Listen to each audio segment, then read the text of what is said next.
안녕하세요.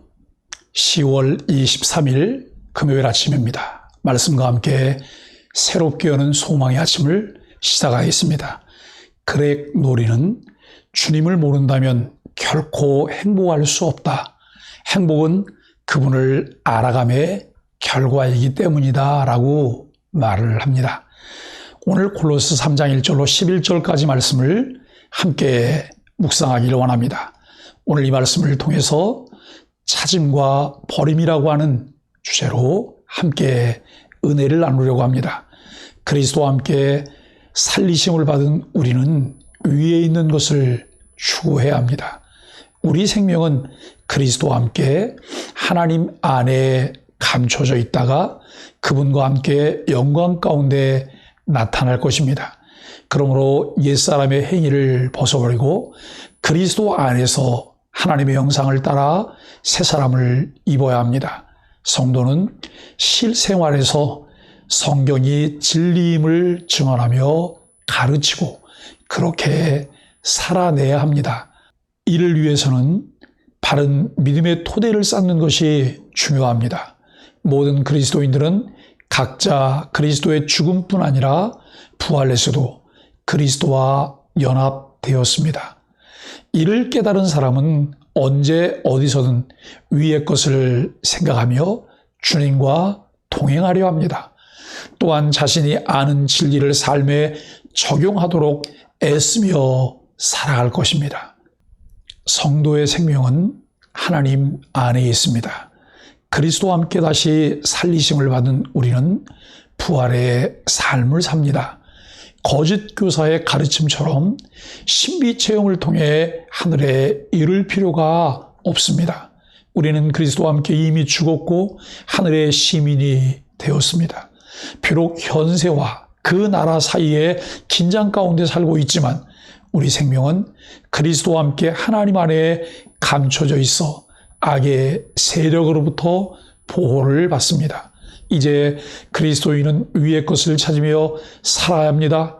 그곳에는 그리스도가 하나님 우편에 앉아 계십니다.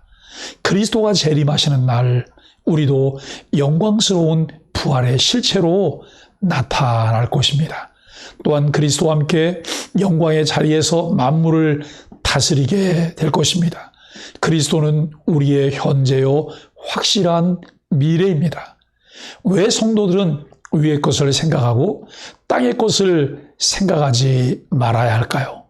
우리들의 실제 삶에서 왜 우리는 땅의 것에 소망을 두고 집착하는 삶을 살아갈까요? 예수 그리스도를 보는 것이 위의 것을 찾는 것입니다. 오늘 본문은 그러므로라는 말로 시작합니다. 이전 단락도 그러므로로 시작했고 1절에서 4절까지의 소단락이 끝나고 5절이 시작될 때에도 그러므로라고 하는 말로 시작합니다.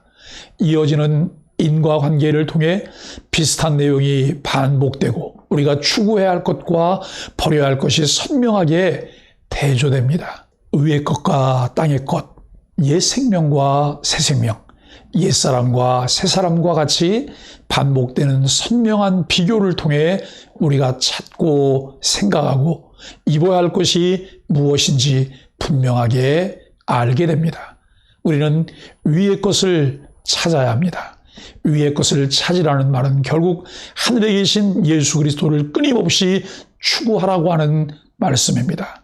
여기서 찾으라는 말은 광범위한 의미가 있습니다. 문맥상 목적이나 방향 감각에 대한 추구를 의미할 수 있습니다. 또 온 종일 종교 생활에 심취하라는 말이 아닙니다. 우리의 삶의 방향을 결정하고 행동하는 삶의 원리를 위해서 찾으라고 하는 말입니다. 이미 십자가에 못 박은 내 생명이 아닌 그리스도 안에 감추어진 새로운 생명에 집중하라는 말입니다. 예수 안에서 새롭게 된 자아를 통해 새로운 방식의 삶을 살아내라고 하는 말씀이죠. 찾으라, 생각하라는 현재 명령형으로 쓰여 자연적으로 일어나지 않는 어떤 것에 대해 의지를 가지고 계속 노력해야 한다는 의미입니다. 거짓 교사들이 땅의 것을 찾는 활동을 하는 것과 대등하게 위의 것을 찾는 사람도 노력이 필요한 것입니다. 그러나 땅의 것을 찾는 자들이 자신의 자격을 스스로 획득하기 위해 노력하는 것이라면 위의 것을 찾는 자들의 노력이란 그 은혜로 시작한 일을 끝까지 은혜로 마치고자 하는 노력입니다. 예수님은 먼저 된 자로서 나중되고 나중된 자로서 먼저 될 자가 많을 것이다라고 자주 말씀하셨습니다. 사도 바울은 성령으로 시작하였다가 육체로 마치겠느냐라고 말했습니다.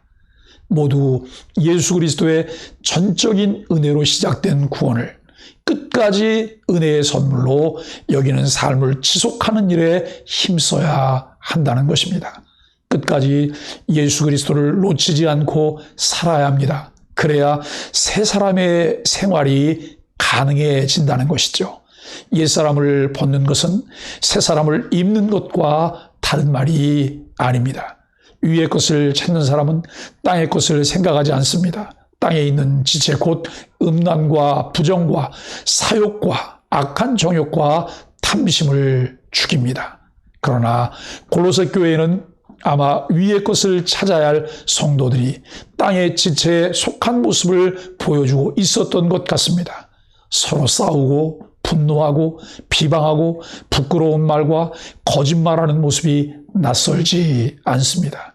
아직도 우리는 이런 교회의 모습을 보기 때문입니다. 그러나 이런 모습은 예수 그리스도를 알기 전 하나님의 진노 아래 살던 옛사람의 모습입니다. 우리는 이 모든 것을 벗어 던져야 합니다. 옛사람을 벗는 것은 새사람을 입는 것과 다른 말이 아닙니다. 새사람을 입었지만 옛사람을 벗어야 하는 새로운 방법이 있는 것이 아닙니다. 그런 식의 접근이 오히려 거짓 교사들에게 미혹당하는 이유입니다. 새사람을 입으면 자연스럽게 옛사람을 벗게 됩니다. 그래서 오히려 위에 계신 그리스도를 찾고 새롭게 된 자신을 바라보지 못하면 결코 옛사람을 벗을 수 없습니다.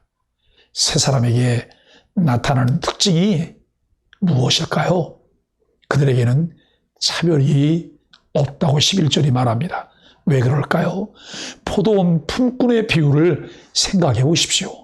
먼저 포도원에 들어와 일한 사람이나 늦게 포도원에 들어와 일한 사람이나 똑같은 삭스를 받습니다. 먼저 와서 열심히 일한 사람이 나중에 와서 덜 일한 사람과 비교하며 화가 난 이유가 무엇일까요? 그는 옆 사람과 자신을 비교하면서 정작 주인과 자신이 한 약속은 유념하지 않았기 때문입니다. 새 사람은 위에 계신 그리스도를 놓치지 않습니다. 다른 사람과 비교하지 않습니다. 다른 사람을 차별하여 대우하지 않습니다. 이제 성도는 그리스도 안에서 완전히 새로운 존재입니다. 우리는 옛사람의 정체성과 행실을 벗고 새 사람이 되었습니다. 옛 질서에서는 수많은 기준으로 나뉘었지만 이제는 하나된 성도로 모였습니다. 그리스도가 우리의 모든 것이 되시고 우리 가운데 그리스도가 계시기 때문입니다. 그러므로 우리는 그리스도와 상관없이 살던 옛 본성대로 행동할 수 없습니다. 이제 새로운 정체성에 부합하는 새 행동이 요구되어집니다.